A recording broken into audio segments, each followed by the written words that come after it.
Então a gente já viu os 5 primeiros pedidos dessa oração. Só relembrando, a introdução, ou prefácio da oração é: Pai nosso que estás nos céus. E aí vem o primeiro pedido: santificado seja o teu nome, venha o teu reino, seja feita a tua vontade. O pão nosso de cada dia nos dá hoje, perdoa as nossas dívidas. A gente já viu esses 5 pedidos. Agora o 6º e último pedido: e não nos deixes cair em tentação, mas livra-nos do mal. Esse pedido podia ser mais bem traduzido, se fosse assim: e não nos conduzas à tentação, mas livra-nos do malfeitor, ou do maligno. Então, essa tradução que eu estou sugerindo tem 2 diferenças. A primeira é a mudança de não nos deixes cair, para não nos conduzas à tentação. No texto grego é literalmente não nos leve, ou não nos conduza à tentação. Eu acredito que os tradutores dessa nossa versão, Almeida, Revista Atualizada, eles tenham traduzido como não nos deixes cair, no temor de que quando a gente... no temor de que essas palavras na boca de Cristo soem como se ele estivesse dizendo que Deus Pai nos tente. E a Bíblia diz que Deus não nos tenta. Deus não pode ser tentado pelo mal, e Ele mesmo ninguém tenta. Tiago diz isso na sua carta. Mas essas 2 verdades, elas não são conflitantes. Deus, Ele nos conduz à tentação, e ao mesmo tempo não é Ele quem nos tenta. E o texto que nós lemos em Mateus 4, versículos 1 a 11, é um texto essencial para a gente entender isso. Nós vimos que Jesus foi conduzido ao deserto pelo Espírito Santo para ser tentado pelo diabo. Quem conduziu Jesus até o deserto? Foi Deus, em seu Espírito Santo. Quem tentou Jesus no deserto? Satanás. Não foi Deus quem tentou, e não é Deus que nos tenta, mas Deus, na sua soberania, no seu conselho muito sábio, poderoso, perfeito e santo, Ele conduz as coisas e governa as coisas de certo jeito para nos expor à tentação em algumas ocasiões. Deus nos leva e nos conduz a lugares onde nós seremos tentados por Satanás. Então, eu vou falar mais disso daqui a pouco, mas a minha sugestão de tradução seria essa. Porque literalmente o texto, é isso que o texto grego diz: não nos conduzas ou não nos leves à tentação. E aí a segunda diferença é: mais livra-nos do mal ou do maligno. A nossa tradução traduz mal com L, como se fosse um substantivo, mal no sentido de ser algum mal, como um acidente de carro, como uma catástrofe ambiental. Mas no texto grego, mal é um adjetivo. Tá difícil.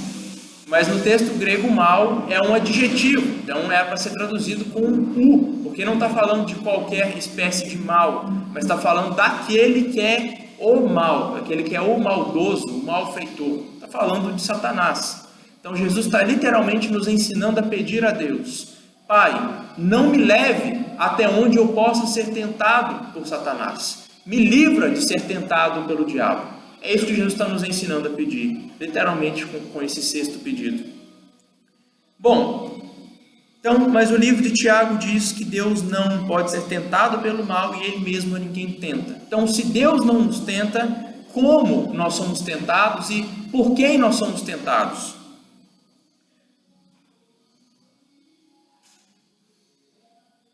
Boa ideia, pode fechar aí, porque senão vai ficar difícil. Então, antes disso, tendo 2 coisas. Primeiro, nada acontece fora da soberania e do controle de Deus, nem as nossas tentações. Então, mesmo as nossas tentações estão debaixo do governo de Deus.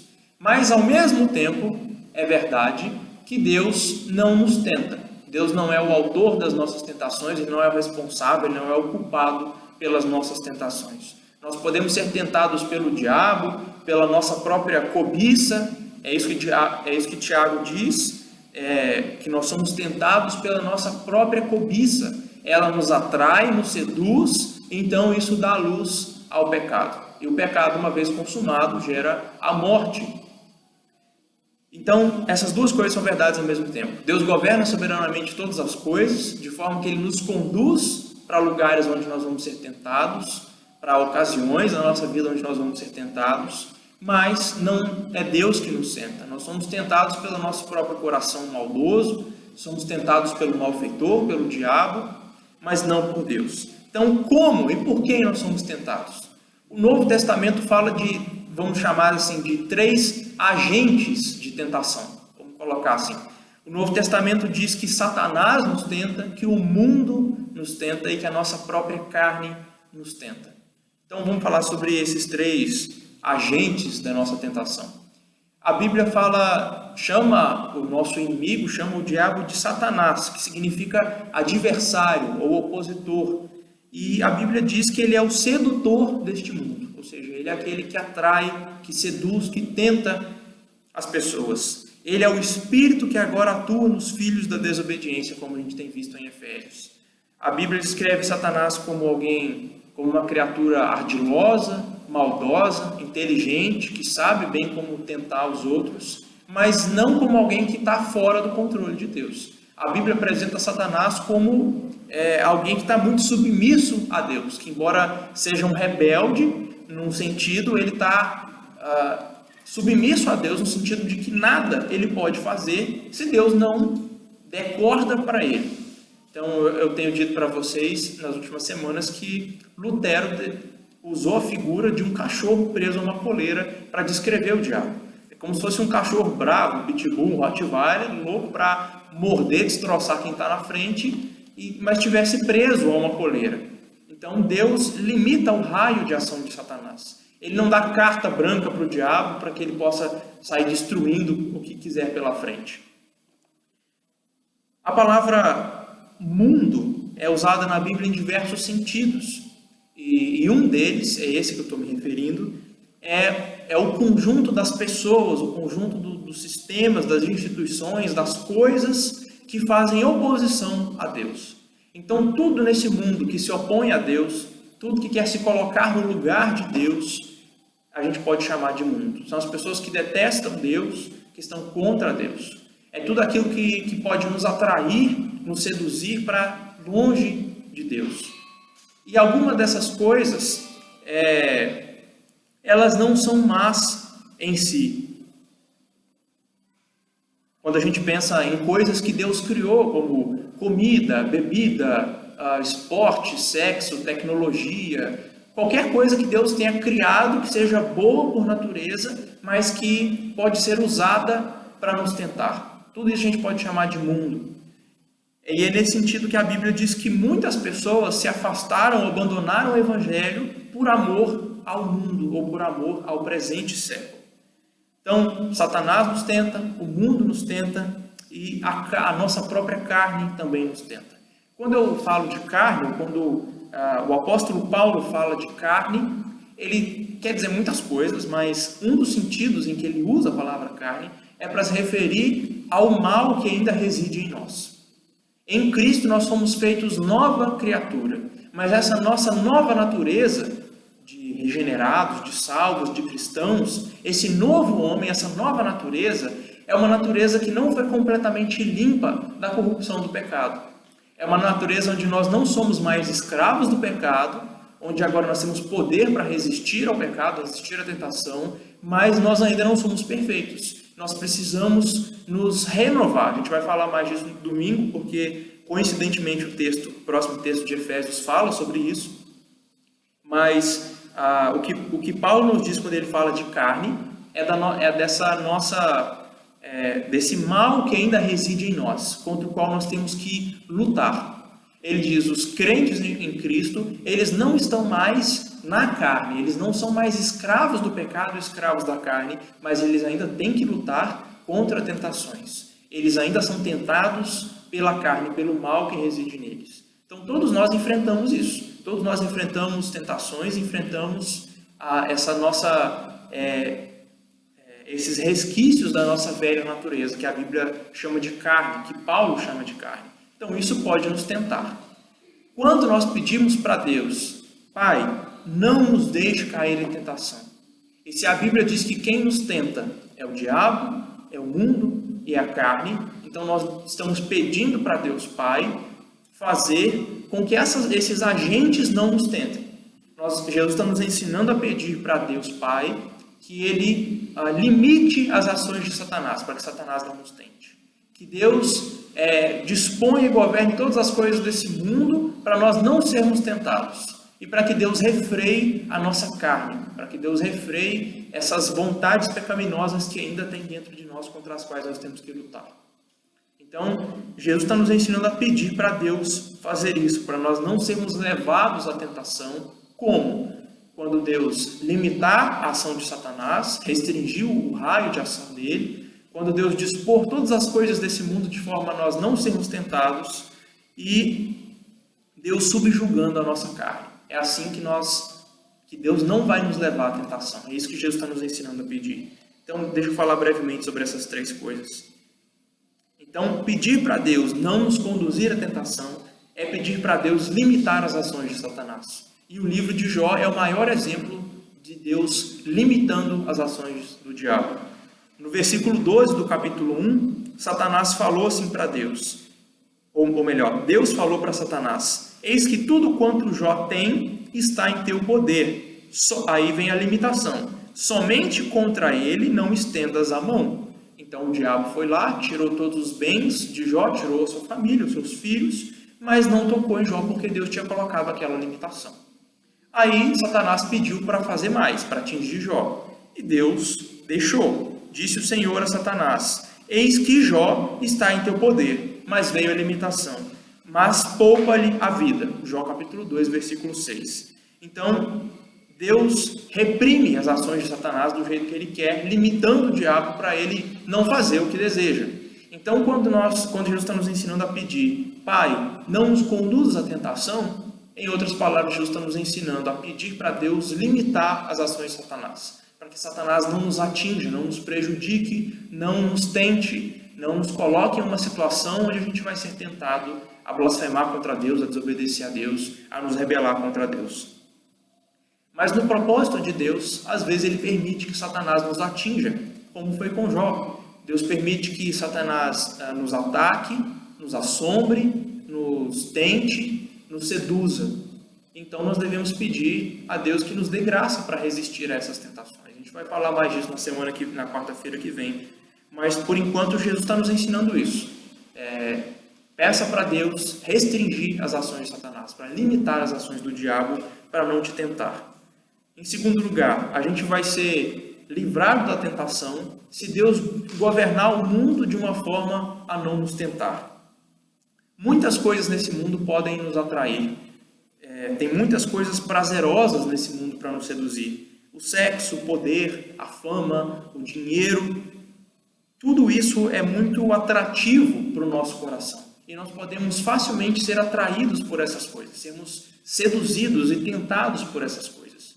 Então nós devemos pedir a Deus que governe o mundo, que disponha todas as coisas, que controle a criação, de forma que nós não sejamos tentados por essas coisas que naturalmente nos atraem. Sexo, poder, fama, dinheiro. A gente pedir para Deus que isso não nos atraia, que não nos tente. Que a gente consiga usar essas coisas de forma moderada, santa e piedosa, e não de forma descontrolada, rebelde, desobediente a Deus. Além disso, o mundo está cheio de pessoas que detestam Deus. O mundo está cheio de pessoas que perseguem os crentes.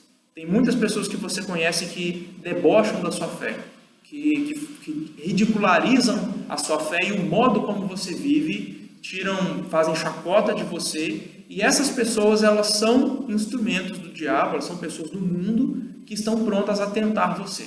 Tentar você a abandonar os seus princípios morais para ser aceito no meio em que está. Você vai ser tentado a fazer vista grossa para a corrupção dos outros, a participar dos atos de corrupção dos outros. Você vai ser tentado a participar de coisas ilícitas para se beneficiar ou para ser aceito. E tudo isso é a tentação do mundo. Jesus, quando conta a parábola do semeador, ele fala de um tipo de pessoa que recebe a palavra e responde com alegria, e que recebe a palavra com alegria, e que ela é empolgada, ela recebe o evangelho com empolgação. Mas assim que vem a perseguição, assim que vem as tentações do mundo, essa pessoa se escandaliza, ela se desvia da palavra, abandona a palavra. Jesus compara isso com o solo rochoso, que a raiz, ou melhor, que a semente cai no solo rochoso, ela logo germina, mas como não tem profundidade para estabelecer as raízes, ela logo seca. Então, esse é um exemplo do que acontece com pessoas quando elas são tentadas pelo mundo e se desviam. Então, pedir, Pai, não me conduz à tentação, é pedir para que Deus disponha todas as coisas nesse mundo de forma a não nos tentar.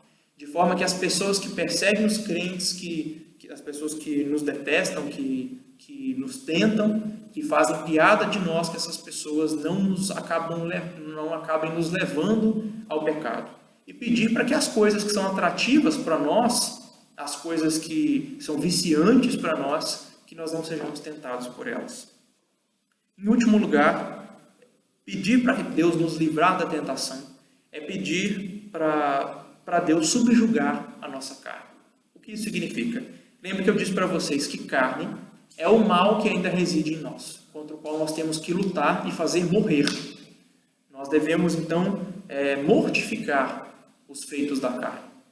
Esse é um termo, essa é uma expressão que Paulo usa. Mata o pecado que ainda há em você. Crucifica isso. Larga isso, abandona isso. Lute contra esse pecado.